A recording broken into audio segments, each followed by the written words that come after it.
As You Like It is one of Shakespeare's most beloved comedies. It whisks us away to a world of love, laughter, and transformation. The play unfolds in two contrasting settings, the ducal court and the Forest of Arden. The court represents a world of ambition, rivalry, and deceit. In stark contrast, the Forest of Arden embodies freedom, simplicity, and the restorative power of nature.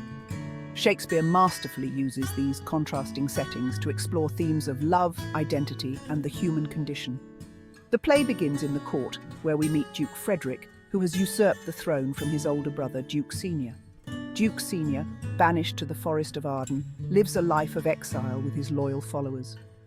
The forest becomes a place of refuge and transformation for many characters. They shed their courtly attire and adopt simpler clothes. They confront their true selves amidst the beauty and serenity of nature. This contrast between the artificiality of court life and the authenticity of the natural world is central to the play's enduring appeal. In the midst of this tumultuous backdrop, love blossoms between Rosalind, daughter of the banished Duke Senior, and Orlando, a young gentleman of the court. Their initial encounter is charged with a palpable attraction. However, their burgeoning love is threatened by the machinations of the envious Duke Frederick. Rosalind, known for her wit and intelligence, becomes the target of Duke Frederick's wrath. He banishes her from the court, forcing her to flee for her safety. Her loyal cousin Celia chooses to accompany her into exile, demonstrating the strength of their bond. Meanwhile, Orlando, having incurred the Duke's displeasure by defeating his champion wrestler, also finds himself in danger. The play sets the stage for an unlikely adventure, as Rosalind, Celia, and Orlando, each facing their own trials, find their paths converging in the heart of the Forest of Arden. Orlando, though born a gentleman, faces adversity early on. His older brother Oliver, driven by jealousy, treats him poorly and denies him his rightful inheritance. Despite this mistreatment, Orlando retains his inherent nobility and charm. His true character shines through in his interactions with others, particularly the lovely Rosalind. When Duke Frederick organizes a wrestling match, Orlando, eager to prove his mettle, steps forward to challenge the Duke's champion. Despite the odds stacked against him, Orlando emerges victorious, much to the delight of the audience and the chagrin of the Duke. This victory, however, sows the seeds of future troubles for Orlando. Duke Frederick, angered by his champion's defeat, becomes suspicious of Orlando's intentions. This event marks a turning point in the play, propelling both Orlando and Rosalind towards their destinies in the Forest of Arden. Faced with banishment and the threat of danger, Rosalind and Celia decide to seek refuge in the Forest of Arden.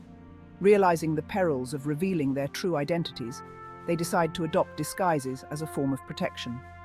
Rosalind, fearing the dangers that might befall a young woman alone, cleverly disguises herself as a young man named Ganymede. Celia, ever the loyal companion, takes on the guise of a shepherdess named Aliena. Together, they venture into the unknown.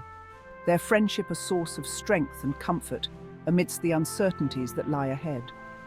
Their journey into the Forest of Arden is not merely a physical escape, but also a symbolic one. It represents a departure from the constraints and deceptions of court life and an entry into a realm of freedom and self-discovery. Their journey mirrors the transformations that await them in the heart of the forest. Unaware of Rosalind's presence in the forest, Orlando, also fleeing the Duke's wrath, stumbles upon this idyllic realm. Overcome with the love for Rosalind, I carve poems into the bark of trees, declaring my adoration for her. These poems, filled with heartfelt emotion and poetic imagery, become testaments to his unwavering love. Little does Orlando know that his beloved Rosalind, disguised as Ganymede, is not far away. She, along with Celia, discovers these declarations of love etched onto the trees. Look, Rosalind, these words, they speak of such deep affection. Rosalind, touched by Orlando's constancy, sees an opportunity to test the depth of his affection. My love for Rosalind knows no bounds, and I would carve 1,000 trees to proclaim it. The stage is set for a delightful game of mistaken identity and playful banter, as Rosalind, concealed beneath her male disguise, engages with Orlando. This is going to be quite amusing, don't you think, Rosalind? She, as Ganymede, offers to cure him of his lovesickness, leading to a series of witty and insightful exchanges about the nature of love. While Rosalind and Orlando's love story unfolds, the Forest of Arden provides a starkly different setting from the court. Duke Senior, though unjustly stripped of his dukedom, finds solace and contentment in the embrace of nature. Here, amidst the trees and streams, we find peace that the court could never offer. He and his loyal followers have adapted to their simpler life, finding joy in companionship and the beauty of their surroundings. Life in exile has taught us the true value of friendship and the simple pleasures of nature.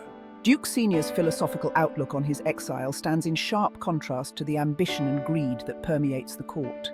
We embrace the challenges of our new life, seeing it as an opportunity for reflection and growth. His words, reflecting on the natural world and the human condition, resonate deeply within the play. The Forest of Arden, under our gentle leadership, becomes a microcosm of a just and harmonious society, a stark contrast to the corruption and injustice that plague the court. The heart of the play lies in the delightful interplay between Rosalind, disguised as Ganymede, and Orlando. Rosalind. Seizing the opportunity my disguise affords me, I propose to cure Orlando of his love for Rosalind.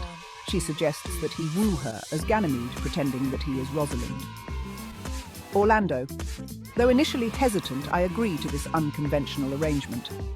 What follows is a series of witty and insightful exchanges as Rosalind, playing the role of a scornful lover, puts Orlando through his paces. Rosalind.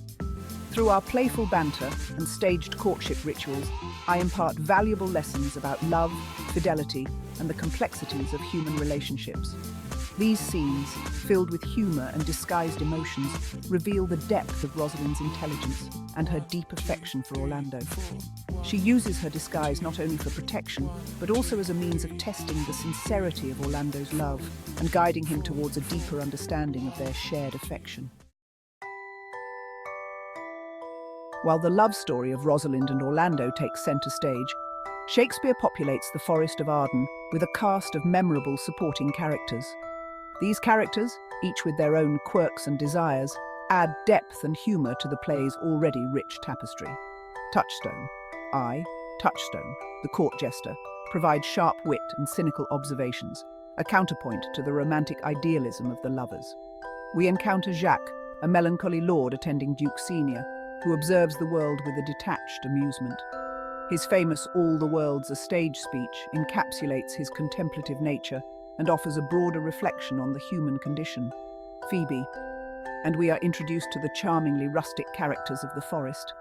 Silvius, the lovesick shepherd, hopelessly devoted to me, the disdainful shepherdess, Phoebe. Their unrequited love story provides a humorous parallel to the more central romance of Rosalind and Orlando. Through these characters, Shakespeare paints a vibrant and engaging portrait of life beyond the confines of the court. As the play progresses towards its climax, the various deceptions and disguises begin to unravel. Rosalind, realizing the need to orchestrate a resolution, engineers a series of events that will bring all the characters together. Rosalind. I promise Orlando that I will find a way to make Rosalind his bride. At the appointed time, Rosalind, casting aside her Ganymede disguise, reveals her true identity to Orlando, much to his astonishment and joy. Orlando Celia's true identity is also revealed, and the couples rejoice in their newfound happiness. The revelation of identities leads to a cascade of joyful unions. Orlando and Rosalind, their love tested and proven true, prepare to wed. Celia finds love with Oliver, Orlando's reformed brother. Even the lovesick Silvius finds happiness with Phoebe, who, upon witnessing Ganymede's transformation into Rosalind, falls head over heels for the shepherd. The play culminates in a joyous celebration of love and reconciliation. Four couples, brought together by fate and the transformative power of the Forest of Arden, are united in marriage.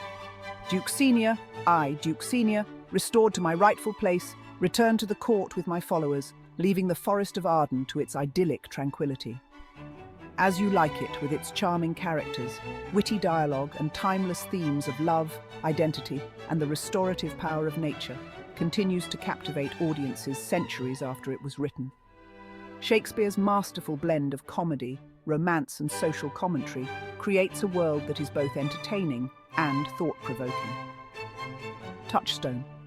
The play reminds us that even in the face of adversity, love, laughter, and the enduring power of the human spirit can prevail. As the characters bid farewell to the Forest of Arden and return to the court, they carry with them the lessons they have learned about themselves, each other, and the enduring power of love and forgiveness.